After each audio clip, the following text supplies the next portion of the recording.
Hello and welcome to the new episode of We Talk Talent Series Season 5, the show where we bring you insightful conversations with top HR leaders shaping the future of talent management. Today, we are joined by Manav Chhabra, Head of Talent Acquisition, Ericsson India. Manav, welcome and it's a pleasure to have you on the show. Yeah, the pleasure is all mine, Anmol. Thank you. So before we dive into the discussion, I would like to briefly introduce today's speaker to our viewers. Mano is a seasoned HR professional with 19 plus years of experience in the areas of strategic business partnering, talent acquisition, talent management, D&I, and employee experience. Mano has previously worked in companies like Bharti Airtel and IBM. He featured in the coveted list of top 30 talent leaders by Forbes in 2023. So, Mano, my first question to you is that the workplace has gone through a lot of changes over the past couple of years. So, how is your industry tackling these changes? If you can share a brief overview with us.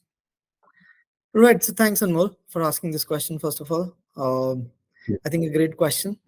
But I don't think so if this is an industry-specific question.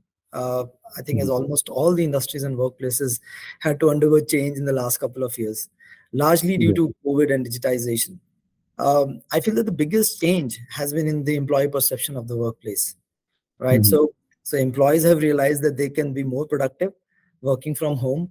So hybrid model is going to stay for long, it's for sure, right? But on the on the organization side, right, what I've realized is that organizations are reworking their EVP, right? Because how to attract the best talent and provide best of both worlds, which is your flexibility and also we say the time consuming on long commutes, right? And also making room for social interactions and collaboration. So I think, yeah, so it's not an industry specific question. I think we are all going through that change. Yeah. So, Mano, according to you and your industry demands, what type of skill shortage do you think is causing the talent war in this scenario? Again, see, at an industry level, we all know that, I mean, roles such as AI, automation, cloud computing, data and analytics, right, will continue to see stiff competition and skill shortage.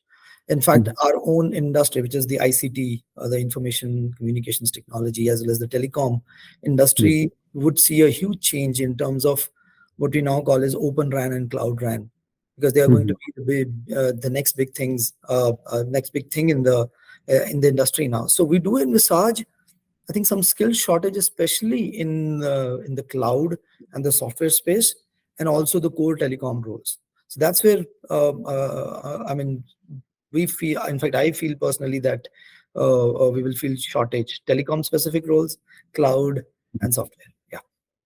So in this ever-evolving landscape of this, in this ever-evolving landscape, what do you think?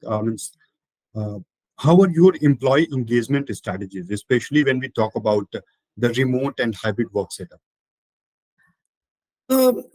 See, COVID, in fact, brought a lot of changes in the workplace and how we used to approach employee engagement, right? There was a huge focus on wellness and well-being, let's say in the year when the COVID struck. We really worked on what we call as inclusive co-creation for the workplace of the future. How do you involve employees, right, at every step? And if you ask me, technology really helped us to reach each and every employee. I personally remember we introduced a lot of new tools such as ETHRWorld, which is it's an amazing AI tool for hiring. We introduced Degreed for learning and development, including pre-onboarding. We also introduced a global R&R tool, and then obviously a strong mechanism for instant feedback. In fact, participation in a lot of activities, including learning and development, improved as a matter of fact. People participation in all employee forums and speaking up during the sessions improved, which ultimately, in fact, improved the overall performance and productivity for us. So yeah, I think from engagement, employee engagement, I mean, we don't call it employee engagement now, we call it employee experience. I think we have come a long way in the last couple of years. Manu, can you please also throw some light on your DE&I agenda? Right. So I think DNI or diversity and inclusiveness, I think is the core value at Ericsson, and that's why we nurture it everything that we do. In fact, in the words of our CEO Borie, Mhm. DNI is one of the fundamentals that our culture is built on. Uh, we recognize that diversity encompasses an equally diverse range of things, and in this Mhm. includes your cognitive perspectives, education, work experience, personal life experiences. We normally talk about race, gender, ethnicity, everything. In fact, sexual orientation as well. So I think what we are striving is to make a positive impact and change in all these areas. And I think at every level in the organization, I think we're just trying to see how we kind of work towards uh, improving or making our workplace more inclusive. So yeah. Manu, now that the Gen Z is entering the workforce and born into the digital era, they bring a different set of expectations with them. So, what's your take on this, and how do you think that their expectations differ from those of the previous generations? Okay, so I think a lot has been said about the Gen Z population, which is joining Mhm. the workforce now. I think Yeah. they're much more confident, informed, and I think they have a lot of exposure thanks to digitization and social media. Mm. Uh, Mm. I would say that they've been kind of now spoiled for choices, right?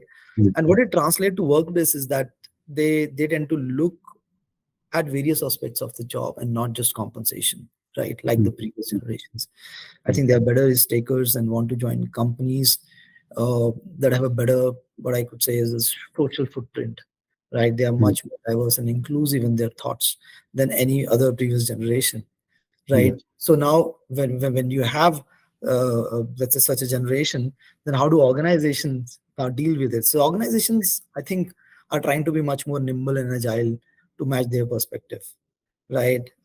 Because I feel the Gen Z specifically will have the ability to demand personalization on how they move along their career choices or career journey, right?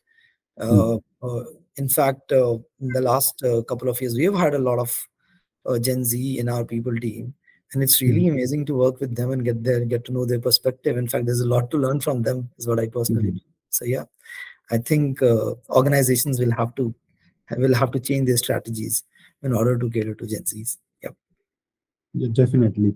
Uh, so, Mara, my last question to you is that now that you have been into this human resources spaces for quite close to 2 decades, and so if you can share some of the most prominent challenges that you face in this talent acquisition space, and what are your strategies to overcome So I think I said it earlier as well. So the biggest challenge for any organization is is to get the right talent, and by right it? talent I Mhm. mean right skills, experience at the right price point, right? Mhm. Uh, what we have done as an organization in the last 1 to 2 years is one is I think first is the integrating AI tools and Mhm. assessments to get the right talent or a right selection, right?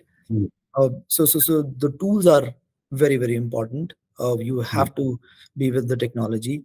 The second thing is how do we integrate with or work closely with the talent management, right? Mhm. And this is what we have been doing for the last couple of years, working very closely with talent management, promoting internal mobility talent for various hard to fill roles.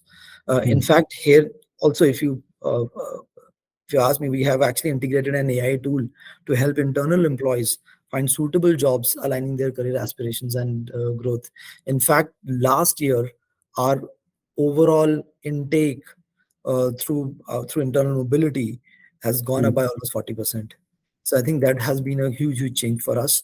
The next thing is how do we leverage an early career program, which is the kind of relationships that we build with the campuses, and then we kind of increase our intake from there. And last but not the least is a very strong talent marketing strategy, because it is not just about uh, uh, going and kind of looking for active candidates in the market.